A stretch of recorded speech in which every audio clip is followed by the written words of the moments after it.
अक्षय कुमार जिनके पास कनाडा की सिटीजनशिप है लेकिन वो रहते इंडिया में हैं, फिल्में यहीं पर ही बनाते हैं और पैसा यहीं पर ही कमाते हैं और एक साल में सबसे ज्यादा टैक्स भी पे करते हैं, किसे? हमारी इंडियन गवर्नमेंट को। इसके अलावा वो एक साल में करोड़ों रुपए की डोनेशन भी कर देते हैं, लेकिन तब भी हमारे देश के कुछ नेता उन्हें कैनेडियन बोलकर चढ़ाते हैं, उनका मजाक उड़ाते हैं और कहते हैं कि अक्षय कुमार को हमारे देश के मुद्दों के ऊपर बोलने की कोई जरूरत नहीं है। लेकिन अब हम बात करते हैं ध्रुव राठी की। ये बंदा पैदा हुआ इंडिया के हरियाणा में, रहता है जर्मनी में, वीडियो बनाता है इंडिया के ऊपर। इसकी मेजोरिटी ऑफ ऑडियंस हिंदी बोलने वाली है, यानी कि इंडियन। पैसा कमाता है इंडिया से लेकिन खर्च किसी और देश में करता है, किसी दूसरे देश की गवर्नमेंट को टैक्स पे करता है, लेकिन ज्ञान इंडिया को पेलता है। हिपोक्रेसी की भी सीमा होती है। हमारे देश के सो कॉल्ड नेता जो अक्षय कुमार को कैनेडियन बोलकर चढ़ाते हैं, उनका मजाक उड़ाते हैं, वही नेता ध्रुव राठी को अपना बाप मानते हैं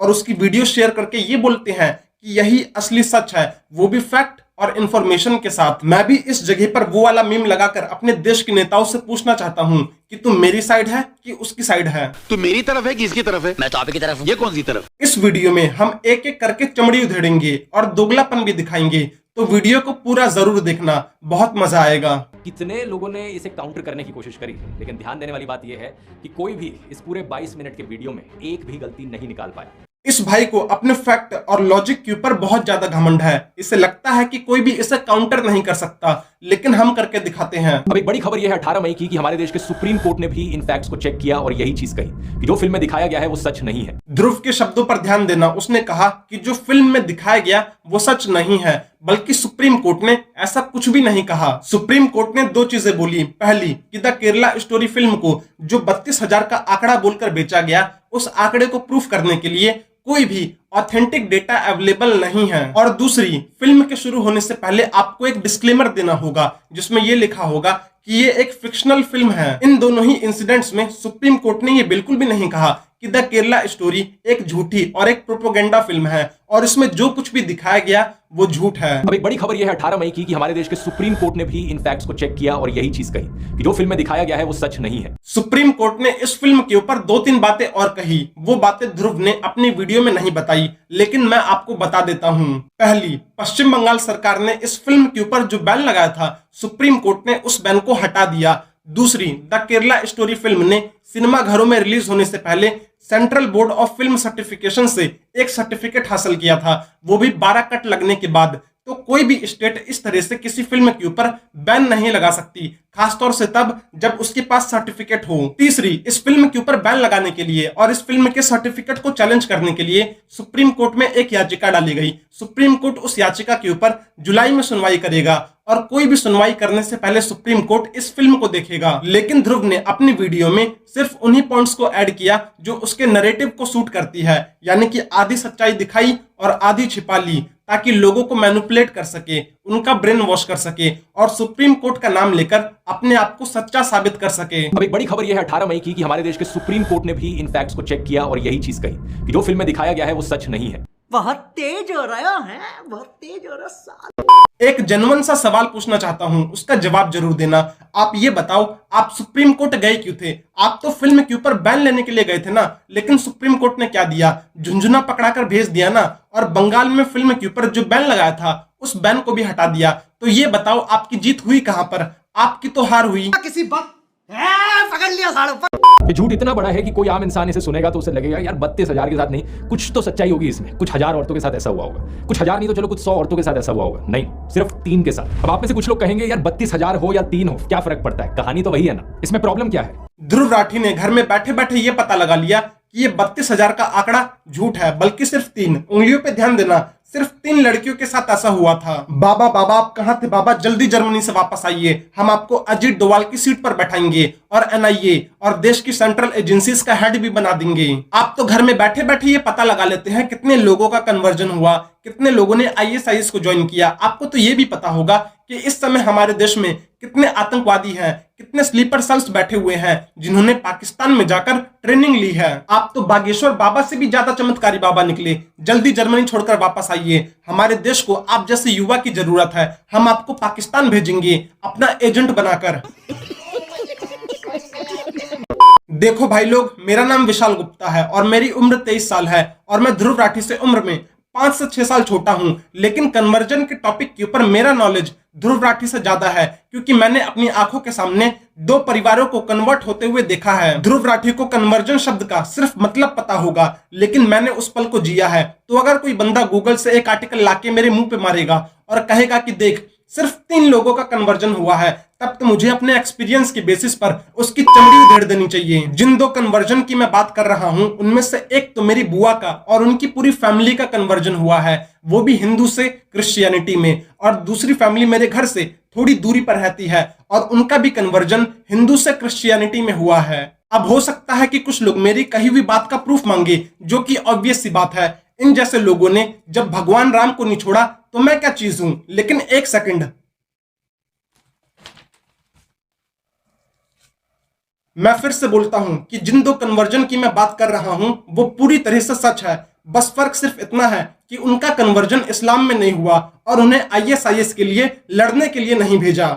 अब एक सवाल पूछता हूं, क्या इन दोनों ही फैमिलीज के कन्वर्जन का रिकॉर्ड हमारी सरकार के पास होगा?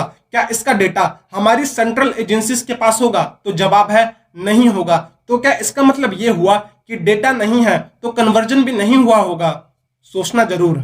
अब मैं ध्रुव राठी को, उसके रिसर्चर को और उसकी ऑडियंस को एक चैलेंज देना चाहूंगा। अगर दम हो तो इस टॉपिक के ऊपर रिसर्च करना और मुझे एक एग्जैक्ट नंबर बताना कि ये इंसिडेंट इतने लोगों के साथ हुआ था। ठीक है, मेरा पहला सवाल, हर साल बांग्लादेश से कितने लोग इनलीगल तरीके से बॉर्डर क्रॉस करके इंडिया में एंटर करते हैं और इनलीगल तरीके से इंडिया में रहने लग जाते हैं? आजादी से लेकर आज तक कितने बांग्लादेशियों ने इनलीगल इमिग्रेशन किया है बांग्लादेश से इंडिया की तरफ? इस सवाल का जवाब ध्रुव राठी के पास तो क्या, उसके रिसर्चर के पास तो क्या, हमारी इंडियन गवर्नमेंट के भी पास नहीं होगा। तो क्या इसका मतलब ये है कि डेटा नहीं है तो बॉर्डर भी क्रॉस नहीं हुआ होगा?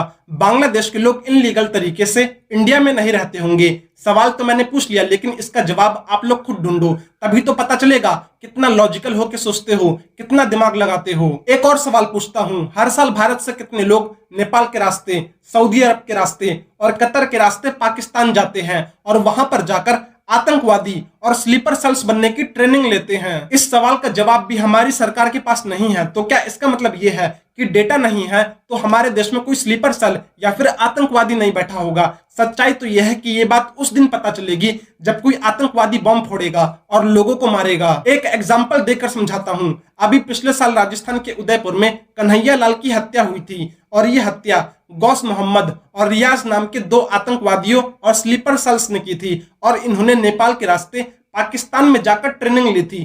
कौन देगा इस सवाल का जवाब? मुझे लगता है कि मैंने थोड़े मुश्किल सवाल पूछ लिए, अब थोड़े आसान सवाल पूछता हूं जर्मनी से रिलेटेड, जहां पर ध्रुव भाई रहते हैं। 30 अप्रैल 1945 जब अडोल्फ हिटलर ने सेकंड वर्ल्ड वॉर में हार के डर की वजह से अपने आप को गोली मार ली और आत्महत्या कर लिया।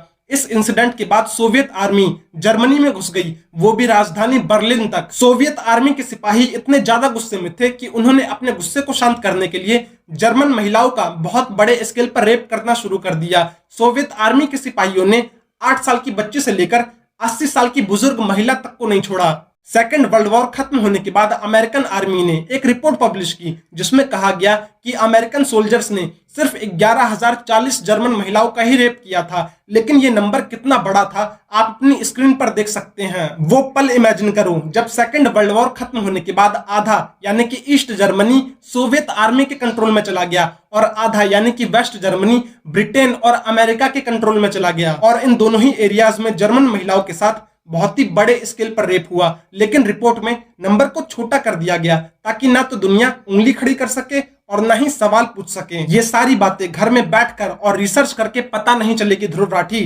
अपने घर से बाहर निकलकर किसी 70-80 साल की बुजुर्ग जर्मन महिला से पूछो, वो ज्यादा डिटेल में और अच्छे से बताएगी कि उस टाइम पर क्या हुआ था। ओवरऑल मेरा कहने का मतलब ये है कि कुछ मुद्दे ऐसे होते हैं जिनके ऊपर आप रिसर्च करके पता नहीं लगा सकते। रियलिटी को जानने के लिए आपको ग्राउंड पर उतरना ही पड़ेगा और इस तरह के मुद्दों के ऊपर आपका पर्सनल एक्सपीरियंस काम आएगा, ना कि रिसर्च। तो भाई लोग, मैंने ध्रुव राठी के सिर्फ 2 फैक्ट और लॉजिक को ही काउंटर किया है और वीडियो थोड़ी लंबी हो गई। अगर मैं चाहूं तो ध्रुव राठी के 30,000 वाले पीयू रिसर्च सेंटर की रिपोर्ट को भी काउंटर कर सकता हूं, लेकिन ये चीज हम किसी और वीडियो में करेंगे, वो भी फैक्ट और लॉजिक के साथ। और हाँ, ध्रुव राठी को अपना पापा समझने वाले बच्चों, कमेंट बॉक्स में जाकर that's why education is important लिखने की जरूरत नहीं है, तुमसे नहीं हो पाएगा। मेरी बातों को और मेरे लॉजिक्स को काउंटर करने के लिए अपने बाप को भेज। बाप को भेज, तेरे बस की बात नहीं। एक बात और, मुझे नहीं पता कि ये वीडियो आगे कितने लोगों तक पहुंचेगी। मेरा काम था वीडियो बनाना, वीडियो को आगे पहुंचाना ये आपका काम है, ताकि हम इस तरह के दोगलेपन को एक्सपोज कर सकें।